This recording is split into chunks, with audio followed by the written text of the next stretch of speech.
पदान्तिकं वन्देऽहं श्रीगुरु श्रीयुतापदकमलं श्रीगुरुवैष्णवांश श्रीरूपं साग्रजातं सैगणरघुनाथान्वितं तं सजीवं सावधूतं सावधूतं परिजनसहितं कृष्णचैतन्यदेवं श्रीराधा कृष्णपादान् सहगण श्रीललिता श्रीविशाखान्वितांश्च हे कृष्ण करुणा सिन्धु दीनबन्धु जगत्पते गोपेश गोपिका कान्त श्रीराधा कान्त नमोस्तुते तप्त काञ्चन गौराङ्गी राधे वृन्दावनेश्वरी विष्णुभानुसुते देवी प्रणमामि हरिप्रिये वाञ्छाकल्पतरुभ्यश्च कृपा सिन्धुभ्यैव च पतितानां पावनेभ्यो वैष्णवेभ्यो नमो नमः।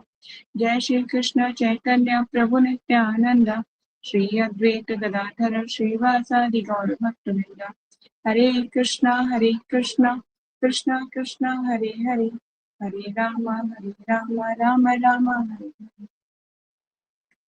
नमो विष्णु पादाय कुशलिष्ठाय भूतले श्रीमते भक्ति वेदांत स्वामी नामिने नमस्ते सारस्वती देवी गौरवाणी प्रचारिणे निर्विशेष शून्यवादी पाश्चात्य देशतारिणे नमो विष्णु पदे श्रीमते श्रीमते जयपताका स्वामी नामचरण प्रदाय के पत्ते गौर पठाने श्री गुरुदेव की श्रीमत संपाद की जय।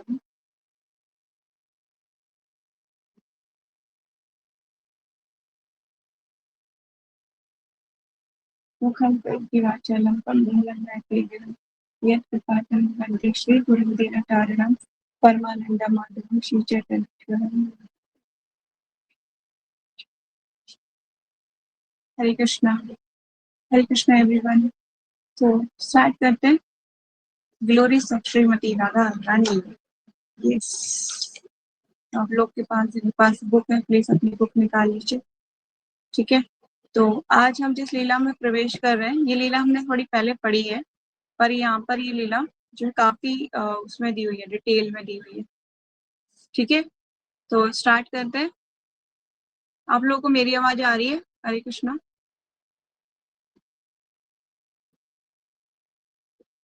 हरे कृष्णा। जय जय श्री राधे। राधे श्री राधे श्याम।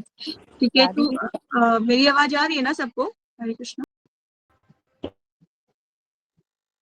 ओके, तो शुरू करते हैं। ये जो हम जो पास्ट टाइम पढ़ने जा रहे हैं, ये मानसी गंगा में हुआ है। ठीक है, और मानसी गंगा के बारे में मैंने बताया था पहले, तो आप लोगों में से बता सकता है मानसी गंगा का कैसे आविर्भाव प्राप्त हुआ? बताइए।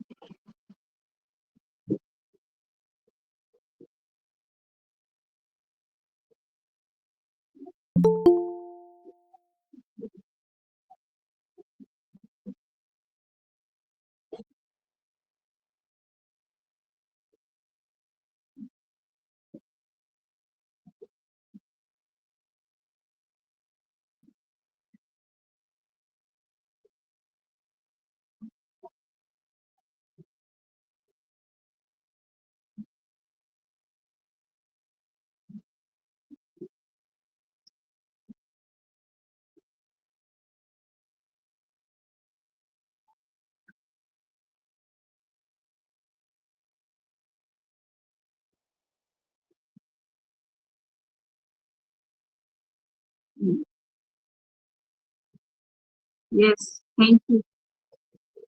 चलिए, तो फिर से स्टोरी में एंटर कर रहे हैं हम, और बहुत ही अच्छी स्टोरी थी ये। शुरू करते हैं। श्रीमती राधा रानी की जय, श्रील प्रभुपाद की जय, श्रील गुरुदेव की जय। हरे कृष्णा।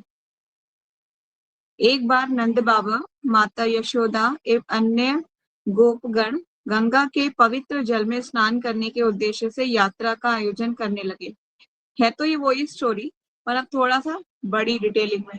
पहले हमने एक पेज में ही पढ़ा था, ये थोड़ी डिटेल में। तो नंद बाबा, जैसे अभी मैंने बताया आपको कि एक बार नंद बाबा, माता यशोदा व अन्य गोपगण गंगा के पवित्र जल में स्नान करने के उद्देश्य से यात्रा का आयोजन करने लगे। कृष्ण सोचने लगे कि इस ब्रजभूमि में सभी तीर्थवास करते हैं, किंतु ब्रजवासियों को इसके विषय में कोई जानकारी नहीं है। इस समस्या के समाधान के लिए मुझे अवश्य कुछ करना पड़ेगा। कृष्ण जब इस प्रकार चिंतन करने लगे, गंगा देवी अपने मकर वाहन पर चढ़ी हुई वहां प्रकट हुई। गंगा देवी का जो वाहन है क्या है, वो मकर मतलब मगरमच्छ। गंगा देवी का जो है उनका वाहन है। ठीक है, तो अब गंगोत्री जाते हैं ना जैसे हम, तो गंगोत्री में गंगा जी का मंदिर है, तो वहां पर वो मकर के ऊपर बैठी हुई है। ठीक है, तो यस, तो अब जो है इस प्रकार का चिंतन करने लगे, तब गंगा देवी अपने मकर वाहन पर चढ़ी हुई मां प्रकट हुई। गंगा का दर्शन करके ब्रजवासी गण चकित हो गए। वे लोग आपस में गंगा देवी के प्राकट्य के कारण पर चर्चा करने लगे। वो सोचने लगे गंगा जी जो है कैसे ब्रज में आ गई, क्या है एकदम ना, वो अपने जो है फॉर्म में कैसे आ गई है यहाँ पर। तो ब्रजवासी गण काफी चकित थे देख के। कृष्ण ब्रजवासियों से बोले, ब्रजमंडल की सेवा के लिए सभी तीर्थ ब्रज में ही उपस्थित हैं। जब गंगा देवी जान गईं कि सारे ब्रजवासी गण उसमें स्नान करने के लिए तीर्थ यात्रा का आयोजन बना रहे हैं, तब वह स्वयं तुम्हारे सामने प्रकट हो गई। अब तुम लोग यहाँ पर गंगा स्नान संपन्न कर सकते हो। भगवान बोले कि जो गंगा देवी हैं यहाँ पे स्वयं प्रकट हो गई हैं, तो उनको बोला भगवान ने, सारे तीर्थों को मतलब सारे ब्रजवासियों को बोला कि अब आप यहाँ पर क्या कर सकते हो, स्नान कर सकते हो उसमें। ठीक है,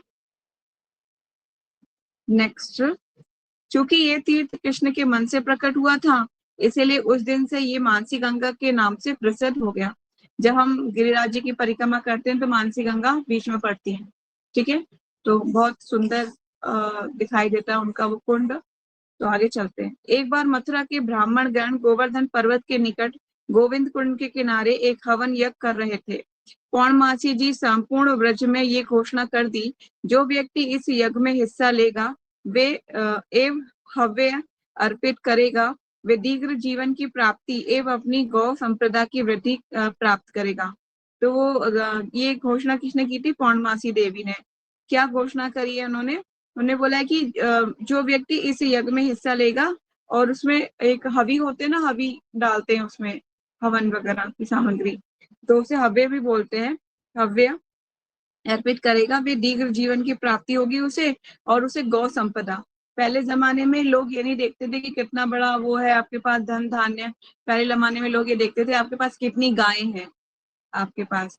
जिसके पास ज्यादा गायें हो जाती थी तो उसको ज्यादा रिच माना जाता था, उसको ज्यादा संपन्न माना जाता था, क्योंकि गौधन सबसे बड़ा धन होता है ना, इसीलिए। क्योंकि जिसके पास गाय होगी उसके पास कभी वो भूखा नहीं मरेगा। ठीक है ना, तो फिर गौ संपदा की वृद्धि प्राप्त करेगा। इस घोषणा को सुनकर ब्रज के सभी वयोवृद्धा महिलाएं अपने अपने पुत्र वधुओं के हाथ हव्य भेजी। इसके परिणाम स्वरूप कृष्ण दर्शन का एक सुनहरा अवसर देखकर राधा रानी और उनके सखीगण इस पवित्र यज्ञ में हिस्सा लेने के लिए अनुमति प्राप्त की। साथ ही दूध निर्मित अनेक प्रकार की सामग्री यज्ञ में अर्पित करने के लिए बनाई। किसने बनाई? राधा रानी और उनकी सखियों ने। गोविंद कुंड पहुंचने के लिए उन्होंने नाव द्वारा मानसी गंगा पार करना था।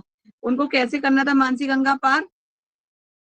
गोविंद कुंड पहुंचने के लिए नाव के द्वारा मानसी गंगा को पार करना था। ठीक है, जैसे ही वे राधा रानी और उनकी सखियां घाट पर पहुंची, उन्होंने एक नाव के साथ कृष्ण को वहां खड़े देखा। कैसे खड़े देखा? कि भगवान नाव लेके स्वयं खड़े हुए हैं, है ना। जैसे हमने पहले स्टोरी पढ़ी थी, उसमें तो भगवान ना गोपियों को बिठा लिया था, उन्होंने रूप धारण कुछ और किया हुआ था। ठीक है, यहाँ पर इस लीला में क्या हुआ है कि जो है भगवान स्वयं वहां खड़े हुए, एक नाव के साथ कृष्ण वहां खड़े देखा।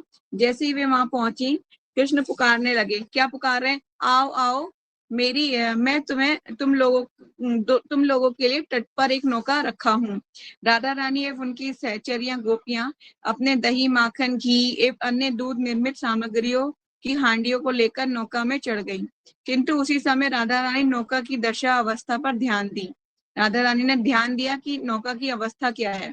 ठीक है, और वे कृष्ण से बोली, हे नाविक, तुम बिल्कुल जवान दिखते हो, तुम्हारी नौका इतनी पुरानी क्यों है? राधा रानी बोले, तुम तो इतने जवान हो, तुम्हारी जो नाव है वो इतनी पुरानी क्यों है? अच्छी एवं योग्य वस्तुएं मन को प्रसन्नता प्रदान करती हैं। और बुरी अब अयोग्य वस्तुएं मन को दुख निराशा देती हैं। कह रही हैं जो अच्छी वस्तुएं होती हैं वो मन को खुशी प्रदान करती हैं, और जो अयोग्य वस्तुएं होती है वो मन में निराशा प्रदान करती हैं। ये बात सच है। अगर हम कोई चीज खराब देखो ना, आपके घर में अगर कुछ खराब आइटम पड़े हो जो अनयूज्ड हो, जो मतलब उनको देख के ना आपका मन जो है मतलब डिप्रेस्ड हो जाएगा, एंग्जाइटी में आ जाएगा। लेकिन अब इसका अपोजिट अगर आप देखो कि आपका घर वेल सेटल्ड है और आपने हर चीज अच्छे से मैनेज किया हुआ है, ऐसा अच्छे से रखी हुई है, तो आपका मन खुश रहेगा, आपका मन देख के प्रसन्न रहेगा। ठीक है, तो ये चीज ये जो बात है प्रैक्टिकल है। ठीक है, तो राधा रानी भी वही बात बोल रही है कि अच्छी एवं योग्य वस्तुएं मन को प्रसन्नता प्रदान करती हैं और बुरी एवं अयोग्य वस्तुएं मन को दुख और निराशा देती हैं। जो भी हो वह दूसरी बात है। तुम्हें बहुत जल्दी हमें दूसरे पार पहुंचाना होगा। हम लोग गोविंद कुंड में होने वाले हवन यज्ञ अनुष्ठान में योगदान करेंगे। ठीक है, गोपियों के अनुरोध सुनकर कृष्ण बोले, तुम्हारी बातें सत्य हैं। मैं यहाँ इस अक्षम नौका को अक्षम नौका को इस उद्देश्य से रखा हूँ कि मुझे कोई अन्य योग्य वस्तु मिल जाए। यदि मुझे इससे बेहतर अधिक अच्छा कुछ मिल जाएगा तो मैं उसी समय इसे पुरानी नौका को त्याग दूंगा। यदि तुम लोग मुझे एक योग्य तरुणी किशोरी दे दोगी तो मैं अपनी पुरानी तरुणी नौका को त्याग दूंगा। अब भगवान ना कुछ खेल खेलने के मूड में है। भगवान कह रहे हैं तुम मुझे एक तरुणी किशोरी दे दो और मैं क्या करूंगा, पुरानी नौका को फिर त्याग दूंगा। सखियों ने कृष्ण से कहा, हर कोई नदी पार करने के लिए एक तरुणी का प्रयोग करता है। तुम तरुणी का प्रयोग करोगे? हमने तो कभी ऐसी आश्चर्यजनक बात ही नहीं सुनी है कि कोई नवयौवना तरुणी की सहायता से नदी पार होता हो। वो कह रही है ऐसा तो नहीं, हमने सुना कि कोई लोग जो है नाव के कहते हैं कि नई नाव मिल जाए तब हम पार कर जाएंगे। तुम कह रहे हो कि क्या नाम है, तुमको तरुणी चाहिए, एक नव किशोरी चाहिए। ऐसा तो हमने कभी नहीं सुना कि वैसा पार हो जाएंगे उससे। कृष्ण ने उत्तर दिया, किंतु ये असंभव नहीं है। जरा हमारे प्रस्ताव पर विचार करके देखो। एक तरुणी हमें नदी पार ले जाती है और तरुणी भवसागर के उस पार ले सकती है, भवसागर के उस पार ले जा सकती है। इस प्रकार तरुणियां किशोरियां तरुणी नाव से अधिक समर्था और शक्तिशालिनी है। क्या कह रहे हैं भगवान की ये असंभव नहीं है। हमारे प्रस्ताव पर जरा विचार करो। मैंने जो आपको बोला जरा उसके बारे में अच्छे से सोचो। जो तरुणी का मतलब होता है नाव, तरुणी मतलब तारने वाली। एक तरुणी क्या है, हमें नदी पार तो ले जाएगी, पर एक तरुणी जो होती है, किशोरी जो होती है, वो हमें भवसागर के पार ले जा सकती है। वो राधा रानी की ना ग्लोरिफिकेशन को बढ़ाने का प्रयास कर रहे हैं भगवान। जो तरुणी है वो भवसागर के पार ले जा सकती है। इस प्रकार तरुणी किशोरियां तरुणी नाव से अधिक समर्थ और शक्तिशाली है। यानी कि जो तरुणी होती है ना वो ज्यादा शक्तिशाली है। किससे? नाव से, एक तरुणी से। थोड़े से सिमिलर वर्ड है पर थोड़ा ध्यान से सुनेंगे तो समझ में आएगा। गोपियां कृष्ण के इस मंतव्य विचार पर हंसने लगी और फिर बोली, हे गोविंद, तुम बहुत चातुरी जानते हो। तुम बहुत चालाक हो, बहुत चतुरी हो, तुम सब जानते हो। हम लोग सरल गोप बालिका हैं, हम लोग सब कुछ नहीं समझ पा रही हैं। तुम तो हम लोगों को केवल नदी के उस पार पहुंचा दो तो बस, ज्यादा बातें नहीं कर सकती। कह रही तुम हमें नदी के पार पहुंचा दो, इससे ज्यादा हम ज्यादा बात नहीं करेंगे तुमसे। वो भी बहुत चालाक है गोपियां, भगवान उन्हें फंसाने का प्रयास कर रहे हैं और वो कह रही है कि हमें जो है हम ज्यादा देर नहीं रुक सकती हैं। ठीक है, गोविंद गोपियों के साथ हंसी मजाक कर रहे थे। फिर वे तेजी से नौका खेने लगे। मतलब खेने का मतलब होता है चलाने लगे, है ना। नौका खेने लगे। शीघ्र ही नौका नाविक के नियंत्रण से बाहर हो गई। अब नौका जो है नाविक के नियंत्रण से बाहर हो गई। सब भगवान की चातुरी है और कुछ नहीं कर रहे। फ्लटिंग नेचर है ना, थोड़ा सा मस्ती के मूड में लीलाएं करनी है भगवान को। तो अब नौका नाविक के नियंत्रण से बाहर हो गई। नदी का जल उछलकर नौका में आने लगा। फलस्वरूप गोपियों का वस्त्र एवं बाल भीग गए। जो गोपियों के वस्त्र और बाल हैं वो भीग चुके हैं। ठीक है, वे लोग भय से कांपने लगी और उनका वस्त्र उनके शरीर से गिरने लगे। उद्विग्न होकर चिल्लाने लगी, हे नाविक, सारा दूध दही घी बर्बाद नष्ट हो गया। हम लोग यदि यहाँ डूबकर मर जाएं तो हमें कोई परेशानी नहीं है, किंतु हम इस भय से भयभीत हैं कि हमारी नौका डूबने का समाचार जब ब्रज में पहुंचेगा तो तुम्हारी सदा के लिए बदनामी हो जाएगी। जहां गोविंद स्वयं उपस्थित थे वहीं ऐसी घटना हो गई। गोपियां कह रही है कि अब क्या हुआ, नौका में ना पानी उछल के आने लगा अंदर। फलस्वरूप उसके बाद गोपियों के वस्त्र और बाल भीग गए। वे लोग भयभीत हो गई और ना भगवान से बोल रही है कि क्या बोल रही है कि चिल्लाने लगी, मतलब, और भय से कांपने लगी और उनके वस्त्र शरीर से गिरने लगे। उद्विग्न होकर वो चिल्लाने लगी और बोल रही है कि हे नाविक, ये सारा दूध और घी, सारा दूध दही घी बर्बाद और नष्ट हो गया। हम लोग अगर मर जाएंगे ना तो तुम्हें अपयश की प्राप्ति होगी, तुम्हारे ब्रज के लोग तुम्हें चिल्लाएंगे तुम्हारे पास कि गोविंद के होते हुए ऐसा हो गया। ये सब बात गोपियां श्री गोविंद के मुख कमल की ओर देखने लगी। मंदे मंदे मुस्कुराते हुए श्री कृष्ण उनसे बोले, चिंता मत करो, तुम्हारा दूध नष्ट नहीं होगा। बहुत काल से मुझे एकांत स्थान में तुम्हारे अंगों का दर्शन एक साथ करने की अभिलाषा थी। आज वायुदेव तुम्हारे वस्त्रों को हवा के वेग से उड़ाकर मेरी मनोवासना परिपूर्ण की है। भगवान बोल रहे हैं कि मेरे को बहुत कामना थी मैं देखने की, तो आज जो है तुम्हारे वस्त्र उड़ गए, तुम्हें देख लिया। ठीक है, मैं दोबारा इस चीज को बोल रही हूँ कि ये सब लीलाओं में घटित हो रहा है, इसको आप अदरवाइज मत लीजिएगा।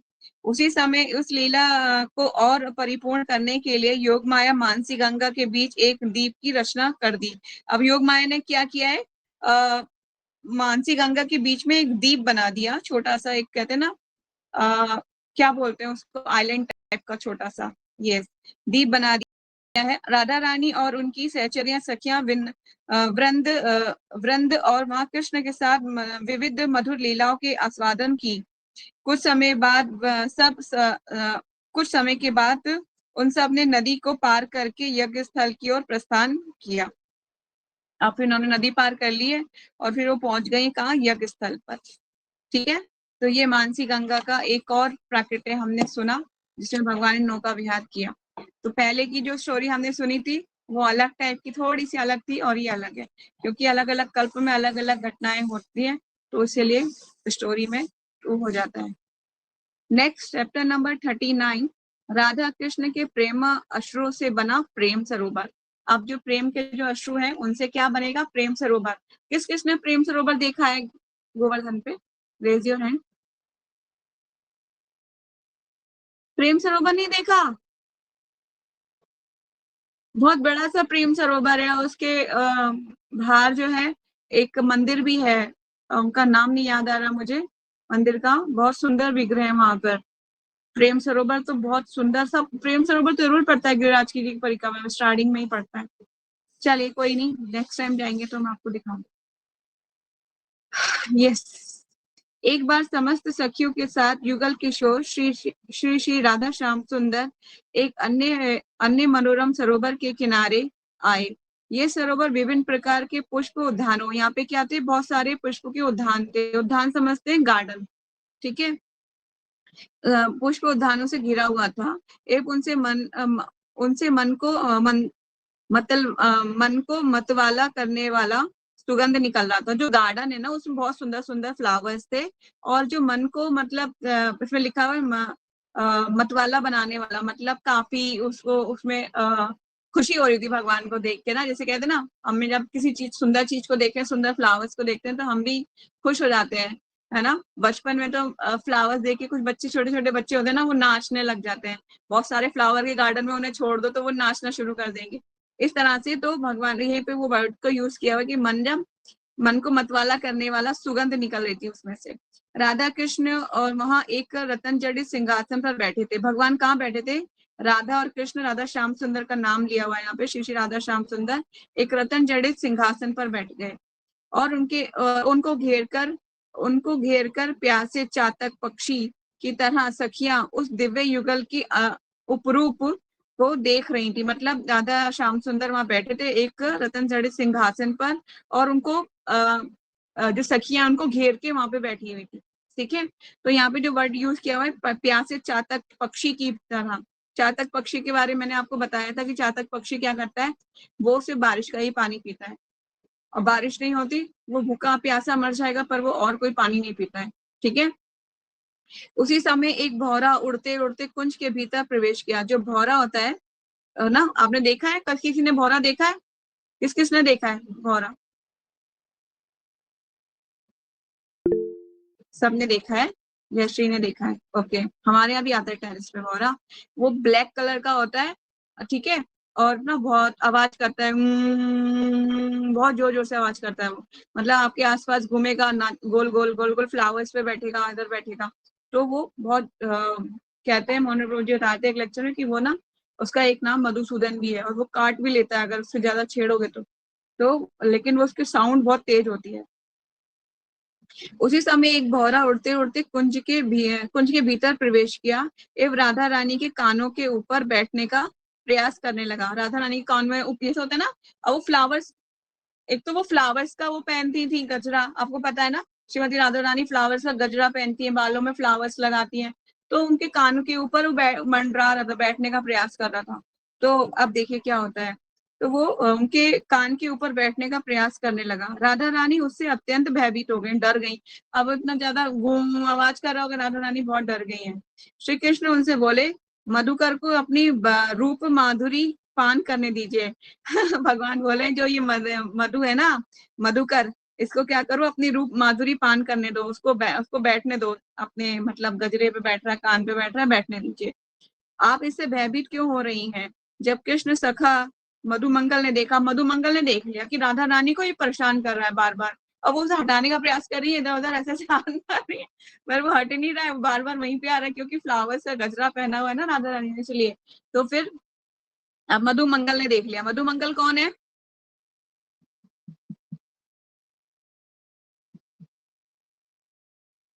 ये कृष्णा मधुमंगल, के सबसे नॉटी फ्रेंड है और इनकी काफी सारी लीलाएं हैं जो बड़ी हास्यास्पद है। ये मधुमंगल जो है ब्राह्मण था, ब्राह्मण, और उसको खाना बहुत पसंद था। हाँ, भगवान जो भी चुराते थे ना, उसको दे देते खाने के लिए, ठीक गोल है। मटोल। ये तो जब कृष्ण सखा मधुमंगल ने देखा कि वह भौरा राधा रानी को परेशान कर रहा है, तो उसने भौरे को दूर भगा दिया, ठीक है। उसने क्या किया, लाठी लेके आया और उसको भगाने लगा, दूर भगाने लगे, उसको दूर भगाया जाके, तो उसको दूर भगा दिया। फिर वापस आकर लौटकर मधुमंगल ने कहा, मधुमंगल राधा रानी से कुछ कह रहे हैं, ध्यान से सुनिएगा क्या कह रहे हैं। अब मधुसूदन को यहाँ से बहुत दूर चला गया है। उन्होंने कहा कि अब मधुसूदन जो है यहाँ से बहुत दूर चला गया है। अब मधुसूदन भगवान श्री कृष्ण का भी नाम है, पता है ना आप लोगों को? मधुसूदन भगवान श्री कृष्ण का भी एक नाम है। अब देखिए क्या होता है। हाँ जी। अब मधुसूदन यहाँ से बहुत दूर चला गया है। मधुसूदन कृष्ण का एक नाम है। यहाँ मधु का अर्थ है पुष्पों से बना हुआ शहद, मधु। मधुसूदन दूर चला गया। मधु मंगल द्वारा ऐसे कहने का अर्थ था कि भौरा दूर चला गया है। श्रीमती राधा रानी भूल से उस वाक्य का दूसरा अर्थ समझ ली, और राधा रानी उस वाक्य का दूसरा अर्थ समझ ली है। क्या समझ ली है? कि कृष्ण चले गए हैं, ठीक है। वो समझ गए कृष्ण चले गए, जबकि कृष्ण बराबर में बैठे हुए हैं। पर उन्होंने ये जब ये कानों में ये पढ़ा कि मधुसूदन चले गए, तो उन्होंने को लगा कि कृष्ण चले गए। मधुमंगल ये कह रहे हैं कृष्ण चले गए। अब देखिए क्या होता है। जो ही वे उस वाक्य को सुनी, तत्काल विषाद सागर में डूब गई। उन्हें एकदम से ना दुख हो गया। उनके अंदर विरह प्रेम के सारे लक्षण प्रकट होने लगे। राधा रानी ऐसे विरह व्यथित हो गई कि उनकी बाह्य चेतना विलुप्त हो गई। यद्यपि वे उस समय श्री कृष्ण के गोद में आलिंगित थी, फिर भी वे विरह भाव के सारे लक्षण उनके शरीर में प्रकट हो रहा था। इतने समीप होने पर भी श्री राधिका कृष्ण को नहीं देख पा रही थी। मतलब कि ना, अब बहुत ज्यादा रो रही है, विलाप कर रही है, फिर भी भगवान एकदम पास में है, फिर भी उन्हें देख नहीं पा रही है। कभी कभी ऐसा होता है, जब हम ज्यादा रोते हैं ना, तो हमारी विजिबिलिटीज कम हो जाती है। आपको पता है ऐसा होता है, हमारी विजिबिलिटीज कम है, हम दिखता नहीं है बहुत ज्यादा रोने पर, मतलब इंटेंस रोने पर हमारी आंखों से दिखाई नहीं देता, तो वो उन्हें नहीं देख पा रही है। राधा रानी रोने लगी, हे कमल नयन, हे विगद्ध शेखर, हे श्याम सुंदर, मुझे यहाँ अकेली छोड़कर तुम क्यों चले गए? हे रसिक शेखर, तुम मेरे प्राणों से भी अधिक प्रिय हो। मैं अबला, बिना शक्ति के हूँ। तुम्हारे बिना एक पल भी जीवन धारण करना मेरे लिए असंभव है। राधा रानी ऐसे बोलने लगी कि आप कहाँ चले गए मधुसूदन, हे श्याम सुंदर आप कहाँ चले गए, आपके बिना में एक पल भी जीवन धारण करना मेरे लिए असंभव है। शिला प्रभुपाद की जय। नेक्स्ट चलते हैं आगे। इसमें कुछ बरसाना की पिक्चर्स हैं, शिला प्रभुपाद की पिक्चर है बरसाना की, और रूप गोस्वामी की पिक्चर्स है, श्रीमती राधा रानी की आगे और कुछ पिक्चर्स हैं। ठीक है, ये पिक्चर्स को पार करते रहेंगे, थोड़ी और पिक्चर्स हैं, बहुत सुंदर सुंदर इसमें पिक्चर्स दी हुई हैं। जो लोग पेंटिंग जानते हैं वो लोग को इन पे कलर जरूर करना चाहिए, बहुत सुंदर है। श्यामा पंडित की और राधा कृष्ण के अर्चा विग्रह, मायापुर के प्रभुपाद समाधि मंदिर की भी फोटो है यहाँ पे, और फिर राधा माधव की भी बहुत सुंदर फोटो है। नेक्स्ट पैराग्राफ में एंटर करते हैं, बीच में कुछ पिक्चर्स थी, इसके बाद आगे चलते हैं लीला में। राधा रानी की ये अब हम, आपको पता है ना हम कहाँ पर हैं, कौन से सरोवर के पास खड़े हुए हैं अभी हम, कौन से सरोवर की बात कर रहे हैं, प्रेम सरोवर। प्रेम सरोवर। तो अभी हम प्रेम सरोवर पे खड़े हुए भगवान की लीलाएं देख रहे हैं, ठीक है ना, आप लोग भी वहीं पे ही हैं होपफुली। चलिए, राधा रानी की ये दशा देखकर कृष्ण चकित हो गए, उनका उनका उनका भी प्रेम सागर भी उच्छावित हो उठा, वे भी प्रेम विवाह के भाव में मोहित हो गए। अश्रु जल से उनका कमल नयन अच्छन हो गया। अच्छन मतलब कि अब भगवान को भी नहीं दिखाई दे रहा है, क्या हो रहा है ये सब कुछ। अब वे भी राधा रानी को नहीं देख पा रहे थे, भगवान भी रोने लग गए हैं। राधा कृष्ण कृष्ण कहकर रोने लगी, और कृष्ण राधा कादा कहकर रोने लगे। अब दोनों ही रोने लग गए हैं। अब ऐसा ही होता था, भगवान छोटे हैं ना, अब इतनी बड़ी लीलाएं जो प्रकट हो रही हैं, अब उसमें अब क्या होता है कि एक जना रो रहा है तो दूसरा भी उसको रोने लगा उनको देख के, ऐसा होता था। देखिए जनरली ऐसा हो जाता है, अगर हम किसी को रोते हुए देखते हैं ना तो हमें भी रोना आ जाता है उसकी दशा को देख के, तो भगवान भी रोने लग गए हैं। तो राधा रानी कृष्ण कह के रो रही हैं और कृष्ण राधा कह के रो रहे हैं। दोनों के नेत्रों के निरंतर अश्रु बह रहे थे। अब यहाँ पे दोनों के नेत्र से अश्रु बह रहे हैं, और उनके शरीर से निकलने वाले पसीने की धारा उनके शरीर से निकलने वाले पसीने की धारा चारों तरफ भूमि को भिगोने लगी। जो नेत्र है मतलब हमारे जैसे नहीं है कि थोड़ा सा निकला और फिर सूख गया, ऐसा नहीं होता है। भगवान के नेत्र जो अश्रु निकले वो मतलब ऐसे बह रहे थे जैसे कि कोई नदी बन जाए उन अश्रुओं की। ठीक है, तो वो जो धारा थी, उनके शरीर से निकलने वाले पसीने की धारा चारों ओर भूमि को भिगोने लगी। इस प्रकार उनके प्रेमा अश्रु पसीने से मिलित धारा निकटस्थ सरोवर में गिरने लगी। फलस्वरूप कुंड धीरे धीरे भर गया। कुंड भर गया भगवान के अश्रु से। अब इमेजिन कीजिए कि कितने अश्रु निकले होंगे, है ना। ये पॉसिबिलिटीज आज के कलयुग में तो हम नहीं इमेजिन कर सकते किसी के लिए, पर ये भगवान की जो लीला है ट्रांसेंडेंटल है, और भगवान खुद ही अपने में दिव्य है ना। तो भगवान ही कर सकते हैं ये सब कुछ, साधारण मनुष्य के लिए ये संभव नहीं है। ठीक है, फलस्वरूप कुंड धीरे धीरे भर गया, जल कुंड के ऊपर से बहने लगा। राधा एवं कृष्ण को इस प्रकार मूर्छित हुए देखकर सखियां विस्मयविष्ट आश्चर्यचकित हो गईं। उन्हें देखकर सखियों भी अचेत हो गईं। अभी तो भगवान जो राधा कृष्ण दोनों मूर्छित हो गए रोते रोते, अब उन्हें देखकर सखियां भी विस्मित आश्चर्यचकित हो गई थी, और वो भी सखियां भी मूर्छित हो गई। अब सखियां भी मूर्छित हो गई, मतलब सभी लोग मूर्छित हो गए। निकट के एक वृक्ष की शाखर पर शुक्र मतलब राधा रानी का तोता, ठीक है, राधा रानी का तोता और शारी मतलब राधा रानी का शारिका बैठे हुए इस दृश्य को देख रहे थे। फिर वे उन अनेक प्रकार के विषादपूर्ण वाक्यों से बोलना प्रारंभ किए। शुक्र बोल रहा था, कृष्ण कृष्ण। शारी भी विलाप कर रही थी, राधा राधा। जब कृष्ण के कानों में राधा का नाम प्रवेश किया और राधिका के कानों में कृष्ण कृष्ण नाम प्रवेश किया, तब उन दोनों को होश आया। ठीक है, परस्पर दर्शन करके दोनों के विरह भावकांत हृदय शांत हुआ। फिर एक साथ मिलने पर आनंद उच्छ्वासित हृदय में वापस आस्वादित हृदय में वे आपस में आलिंगन किए। राधा कृष्ण का नाम सुनकर सखियां को भी चेतना लौट आई। फिर वे राधा कृष्ण को परस्पर आनंदित देखकर प्रसन्न हो गईं। वही सरोवर अब तक प्रेम सरोवर के नाम से क्या है, विख्यात है। ये प्रेम सरोवर इसलिए विख्यात है। मत भूलिएगा कि प्रेम सरोवर भगवान के कृष्ण के पसीने और प्रेम अश्रु से बनाए राधा रानी के। और क्या लीला हुई थी ये भी याद रखेगा, जब मैं गोवर्धन जाऊंगी तो पूछूंगी आप लोगों से क्या लीला हुई थी, कैसा हुआ था, बनो सरोवर कैसे बना था, ठीक है, तो आपको याद रहनी चाहिए लीला।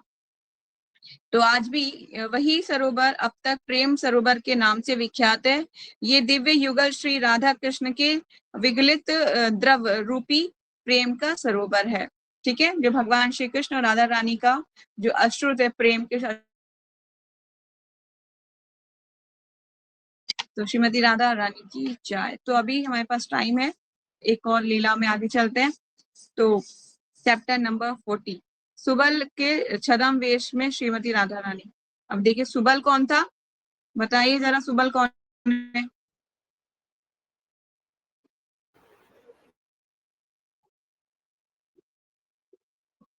यस, चलिए आगे चलते हैं। सुबल चंद्रभानु का पुत्र एवं चंद्रावली का छोटा भाई था। उसका मुख बिल्कुल राधा रानी के मुख जैसा था। कौन था सुबल? चंद्रभानु मतलब और का पुत्र एवं चंद्रावली का छोटा भाई था सुबल। उसका मुख बिल्कुल राधा रानी के मुख जैसा था। यावट गांव के उत्तर की तरफ कोकिला वन, कोकिला की कहानी भी मैंने आपको सुनाई थी। कोकिला वन में क्या हुआ था ये भी मैंने आपको सुनाया था, याद है ना सबको? किस किस को याद है कोकिला वन की कहानी?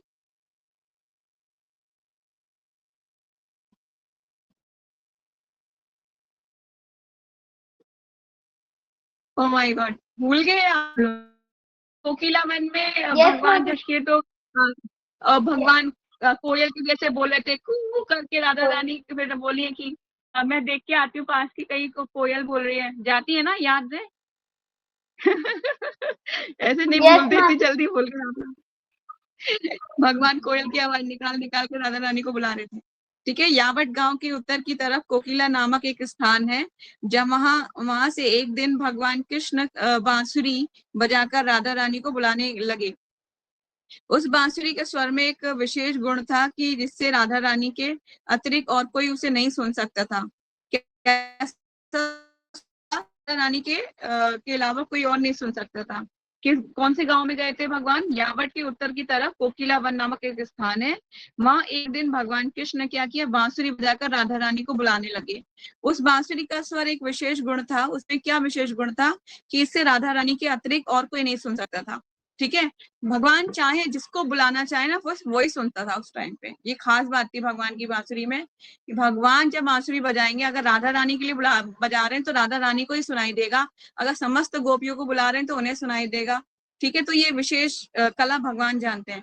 जब राधा रानी कृष्ण की आवाज सुनी तो तत्काल वे कृष्ण से मिलने के लिए उत्साहित हो गई। अब वो बहुत ही खुश हो गई, राधा रानी को तो यही चाहिए है ना। दुर्भाग्यवंशता उनकी सास जटिला, अब राधा रानी की जो सास है जटिला, क्या किया उसने, घर के दरवाजे पर बैठी थी। वो घर के दरवाजे पे बैठी थी कि राधा रानी कहीं चली ना जाए।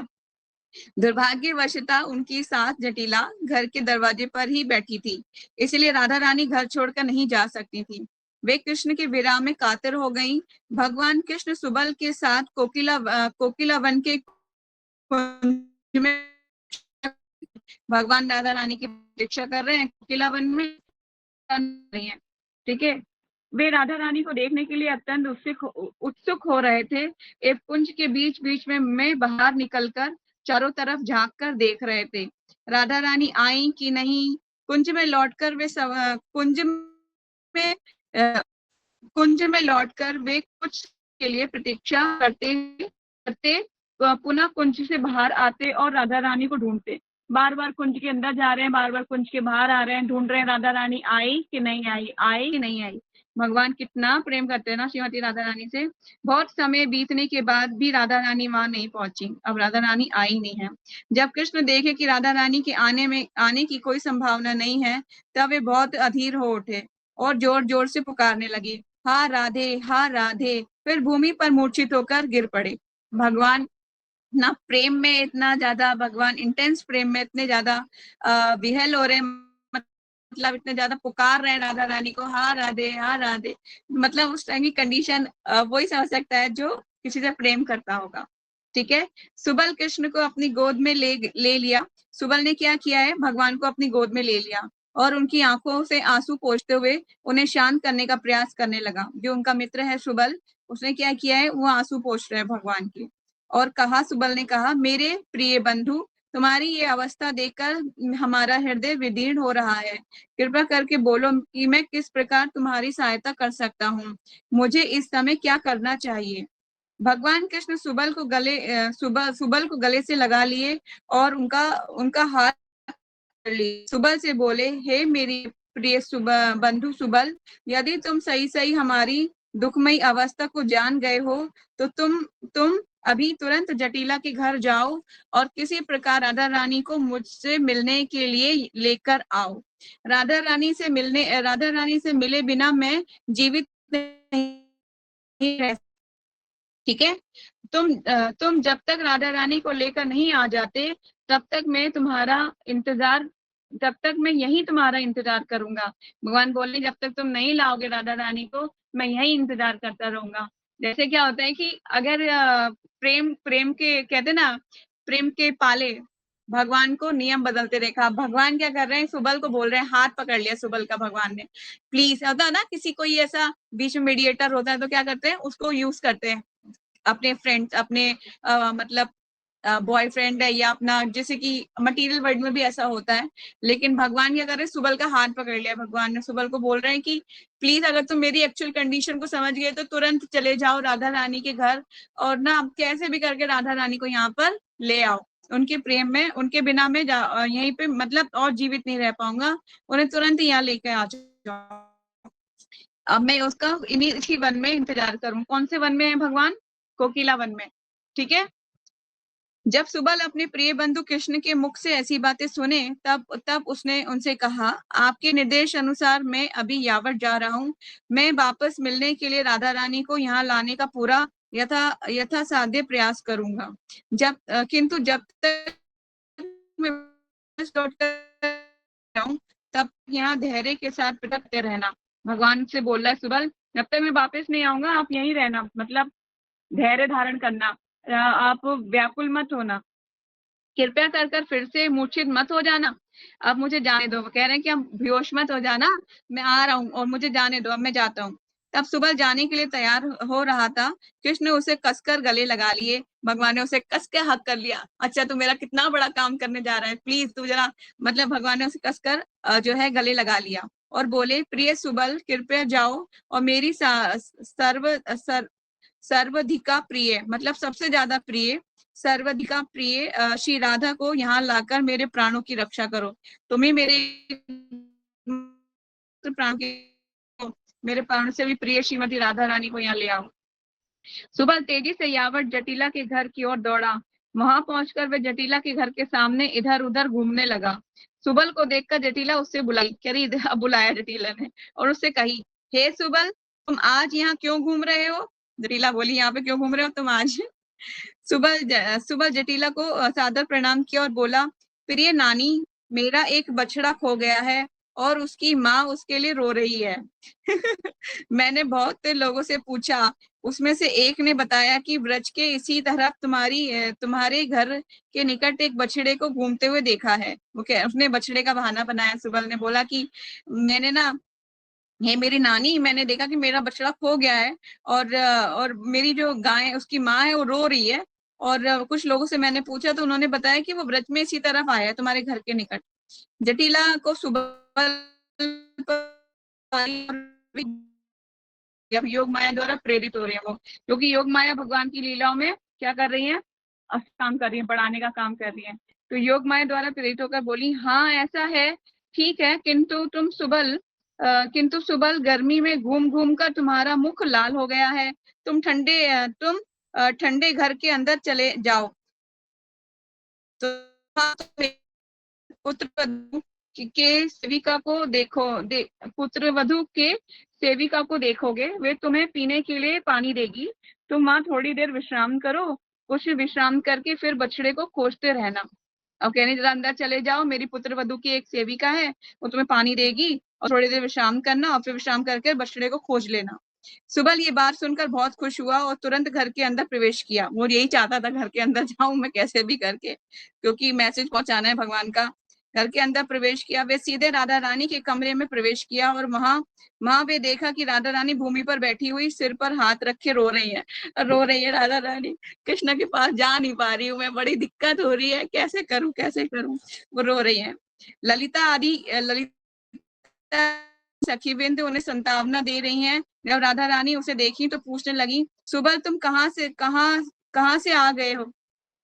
क्या तुमने मेरे प्राणनाथ कृष्ण को देखा? अब वो बोल रही क्या तुम कहाँ से आ गए हो, क्या तुमने मेरे प्राणनाथ कृष्ण को देखा? सुबल बोला, कृष्ण और मैं तो कोकिला वन में तुम्हारी प्रतीक्षा कर रहे थे। क्योंकि तुम वहां नहीं पहुंची, मेरे बंधु कृष्ण तुम्हारे लिए अत्यंत व्याकुल हो रहे हैं। तुम्हारे विरह में हे राधे उच्चारण करते हुए रो रहे हैं एवं बार बार मूर्छित हो रहे हैं। तुम कृष्ण से मिलने क्यों नहीं गई? क्योंकि मुझको यहाँ तुमको ले जाने के लिए भेजा है।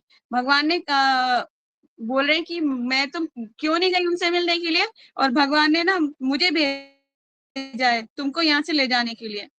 वे बहुत उत्सुकता से तुम्हारी प्रतीक्षा कर रहे हैं, तुम चलो। अब वो बोल रहे हैं तुम चलो जल्दी से। राधा रानी बोली, सुबल देखो मेरी सास जटिला हाथ में लाठी लेकर दरवाजे पर बैठी है। राधा रानी की सास बैठी वहीं पे बैठी बिल्कुल चौखट पे बैठी हुई है चौकीदारी करने के लिए ना। सुबह देखो मेरी सास जटिला हाथ में लाठी लेकर दरवाजे पर बैठी है। ऐसी स्थिति में मैं कैसे घर से बाहर जा सकती हूँ? ऐसे में अपने बड़े बूढ़ों का अपमान हो जाएगा। यद्यपि मेरी सास ठीक से नहीं देख पाती है, उसे मैं बचकर कैसे निकल सकती हूँ? लेकिन मेरी ननंद कुटिला मेरे साथ सख्त है, वे स्वभाव में अत्यंत दुष्टा। कह रही है राधा रानी वो बहुत दुष्टा है। राधा रानी उसको वर्ड बोल रही है, बहुत दुष्टा है वो, अत्यंत दुष्टा प्रकृति की है। वे हर समय मेरे दोष ढूंढने में उत्साहित रहती है। राधा रानी अपनी आंखों में आंसू भरकर सुबल की ओर देखा।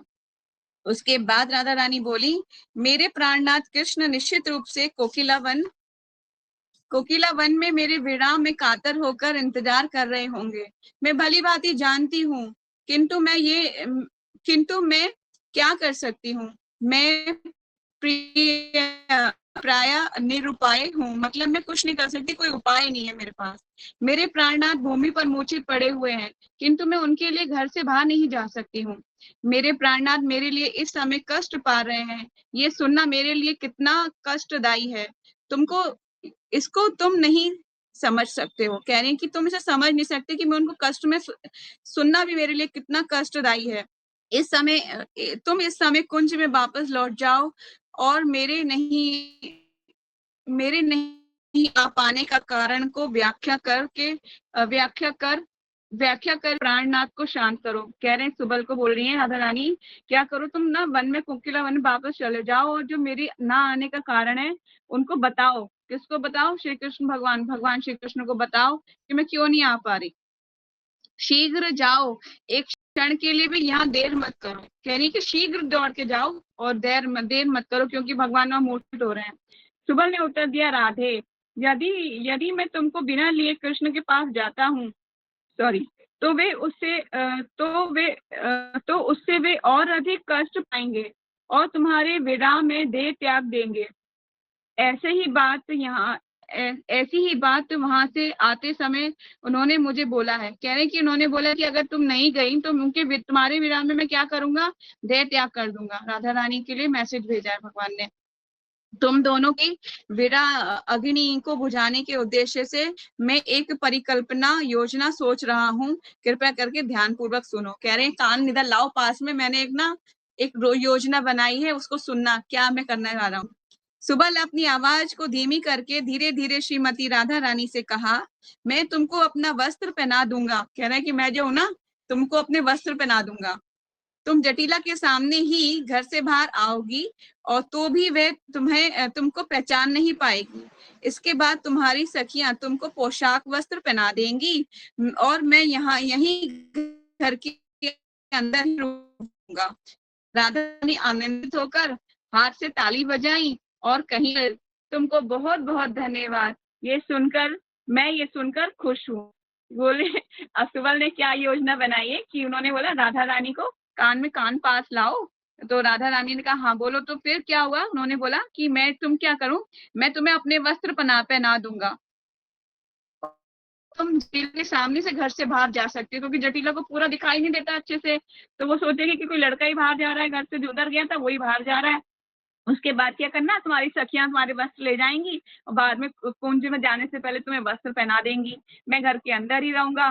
ठीक है। तो राधा रानी कह रही है तुम्हारा सुबल, तुम्हारा बहुत बहुत धन्यवाद, ये सुनकर मुझे बहुत खुशी हुई। अब इसके बाद आगे चलते हैं। इसके बाद जैसे ही उन्होंने विचार किया, उनका भौरों पर शिकन आ गई। राधा रानी के जो भौरे हैं उन पर शिकन आ गई। उन्होंने कहा लेकिन इसके साथ एक समस्या है, मैं तुम्हारे वस्त्र पहन सकती हूँ, किंतु किंतु किंतु मैं अपने लंबे बाल, केश और उन्नत ऊंचे उठे हुए स्तनों को कैसे छुपाऊंगी?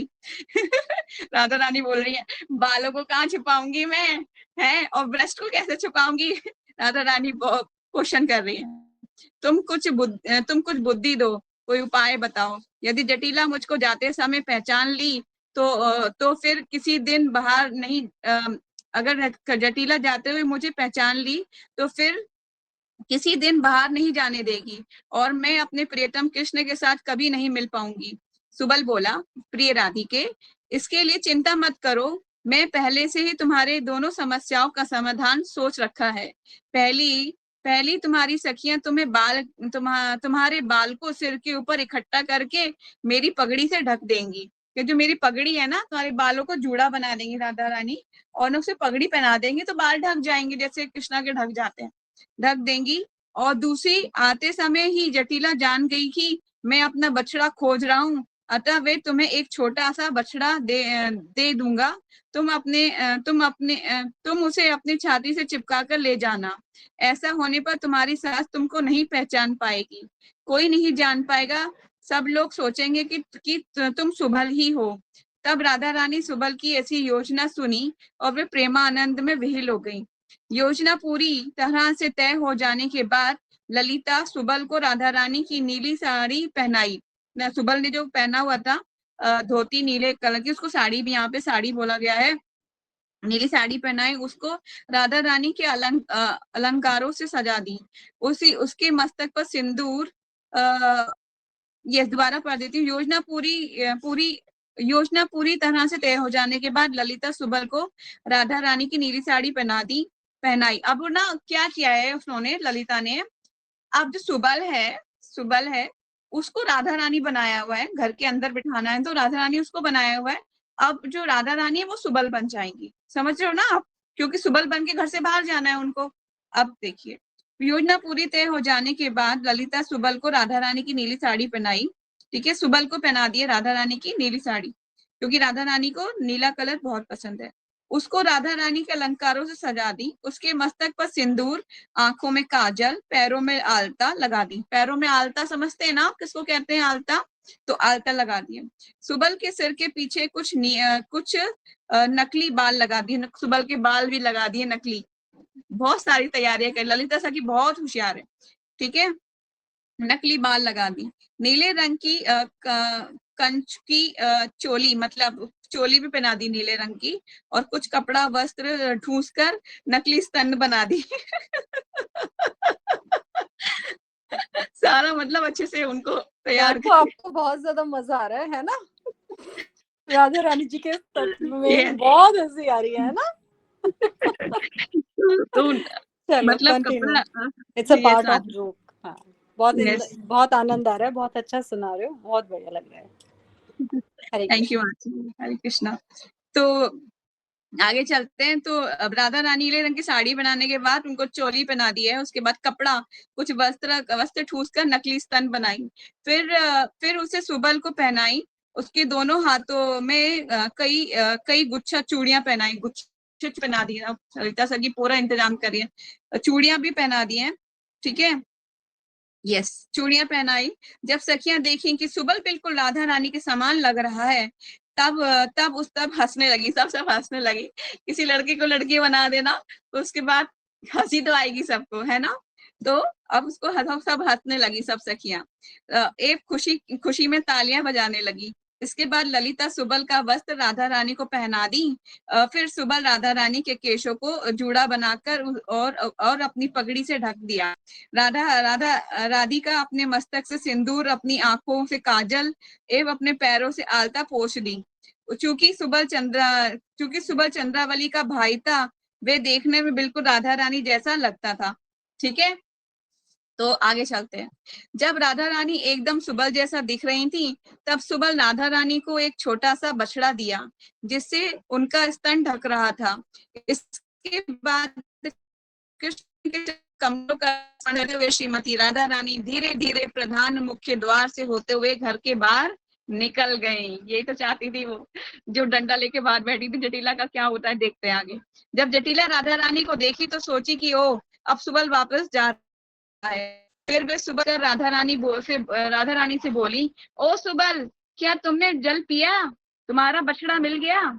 राधा रानी जटिला का प्रश्न सुनकर साधारण ढंग से हूँ मतलब हूँ निकाला उन्होंने। कुछ बोल तो सकती नहीं थी, अब सुबल की आवाज कैसे निकालेंगी, तो हूँ बोला उन्होंने।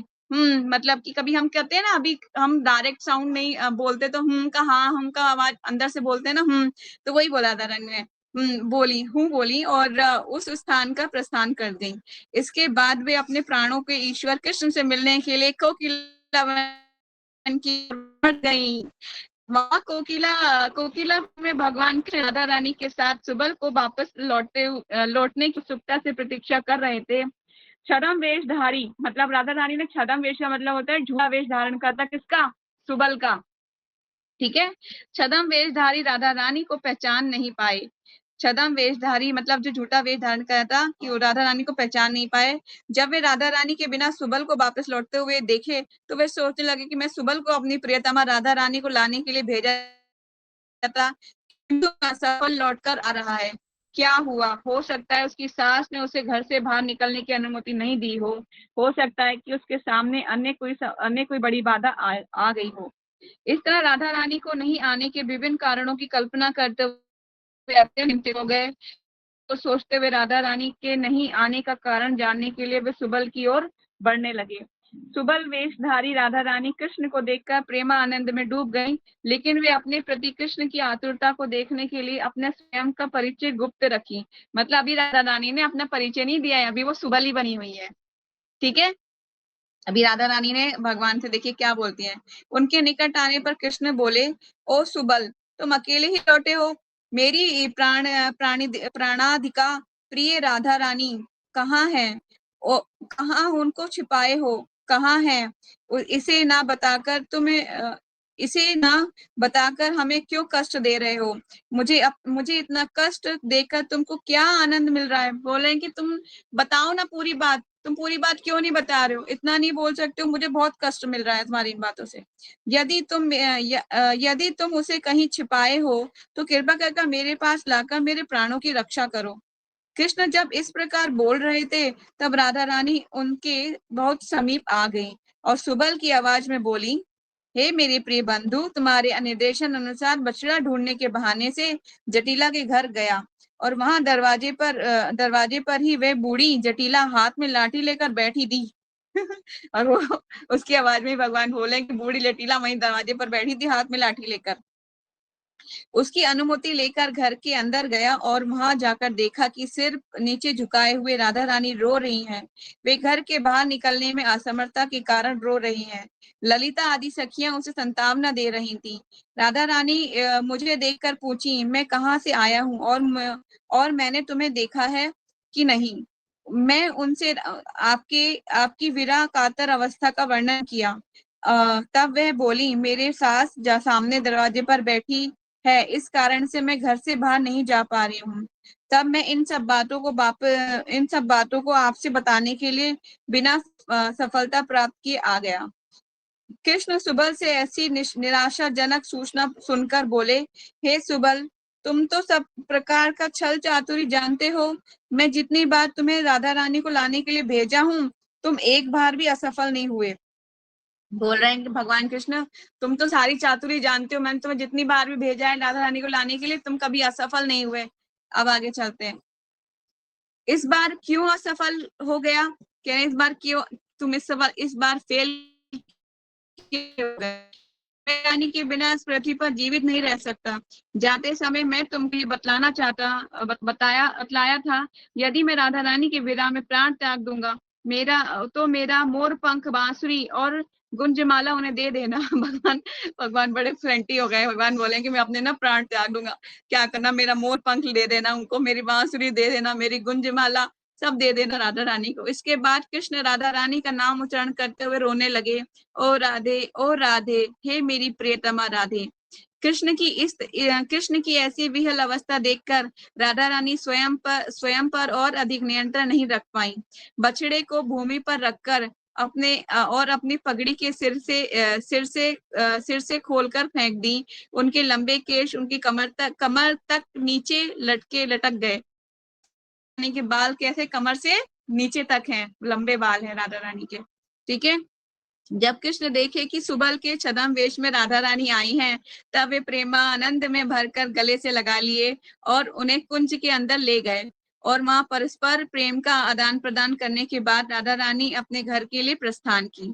ठीक है। इस बीच राधा रानी के छद्म वेश सुबल यमुना से जल लाने के बहाने सखियों के साथ घर से बाहर गए।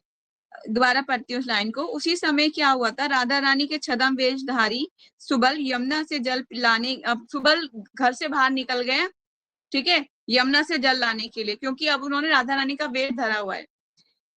उसी बीच राधा रानी के छद्म वेशी सुबल यमुना से जल लाने के लिए जल लाने के बहाने सखियों के साथ घर से बाहर आ गए। वहां राधा रानी उनके साथ मिली और सुबल का वस्त्र उतारकर उसे दे दी और अपना वस्त्र पहन ली। सुबल भी अपना वस्त्र पहनकर कृष्ण के पास कुंज में चला गया और राधा रानी जल की मटकी अपने हाथों में लेकर सखियों के साथ वापस घर चली गईं। वैसे हुआ योजना का पूरा विस्तार। तो मतलब वो बाहर आ गया था घर से बाहर, तो राधा रानी ने क्या किया, जो वस्त्र पहने थे सुबल के उसको वापस दे दिए, अपने वस्त्र वापस ले लिए, जो मटकी लेके गया था वो मटकी वो उन्होंने अपने पास ले ली और घर वापस चले गए। तो इस तरह से भगवान और राधा रानी कृष्ण का मिलन हुआ। यस, तो आज की स्टोरीज हमने यही वाइंड अप करेंगे। कोई क्वेश्चन है तो प्लीज आस्क, नहीं तो फिर यहीं पे छोड़ेंगे। बाकी हम कल कंटिन्यू करेंगे। आज की स्टोरी बहुत सुंदर थी, है ना। तो आज हमने 2-3 चैप्टर कंप्लीट किए हैं। मानसी गंगा हमने कंप्लीट किया और राधा रानी के प्रेमाश्रु से प्रेम सरोवर और छद्म वेशधारी सुबल के छद्म वेश में श्रीमती राधा रानी, चैप्टर नंबर 40 तक हमने कंप्लीट कर लिया। किसी का कोई क्वेश्चन है, कोई डाउट?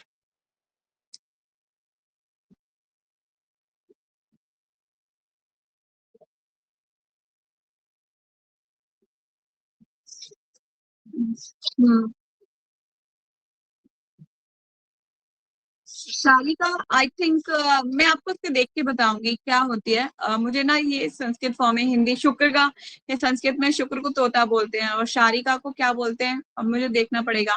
हो सकता है कोयल हो सकता है क्या कहते हैं आई हंस, थिंक माता जी कोयल ही बोलते सारिका को, है ना, कोयल हो सकता है। हाँ जी कोयल ही। तो बाकी अगर कोयल नहीं सॉरी मैना को बोलते सारिका। मैना, ओके, हाँ हो सकता है, क्योंकि तोता हाँ और मैना दोनों का पैर होता है ना। हाँ जो तोता होता हाँ है वो मेल सारिका फॉर्म उसी होती को। है और मैना होती है वो फीमेल फॉर्म होती है उसकी। ठीक है, मैना को।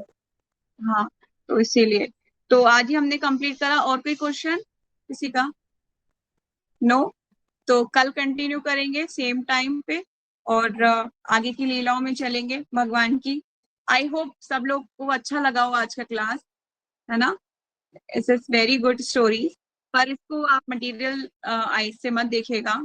सबने अगर वीडियोस पहले वाली देखी हो तो अच्छा बात है। जिन लोगों ने दीपाली या पहले की वीडियो जरूर देखेगा, क्योंकि अभी जो लीलाओं में आस्वादन चल रहा है वो फिजिकल फॉर्म, आपको लगेगा कि ये तो बहुत ही मटेरियल लाइफ से कनेक्टेड है, पर ये ऐसा नहीं है। ठीक है, इसमें शक्ति और शक्तिमान के बीच के आदान प्रदान है। ठीक है, तो यही फाइंड अप करते हैं। मतलब मुझे पढ़ के इतना आनंदित आया, तो आपको पता नहीं कैसा लग रहा होगा, I don't know. It's very very very मतलब ब्लेसफुल और इंटरेस्टिंग बहुत भगवान की लीला है।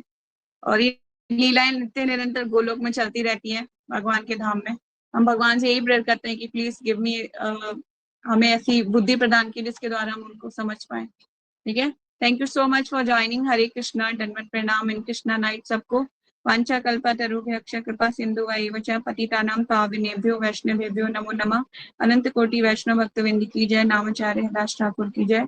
जगत गुरु शील प्रभुपाद की जय। निताई गौर सीतानाथ प्रेमानंदे। हरि हरि बोल। हरे कृष्णा, दंडवत प्रणाम। कृष्णा नाइट सबको। हरे कृष्णा, हरे कृष्ण। हरे कृष्णा, हरे कृष्णा, हरे हरे कृष्णा माता कृष्णा। जी।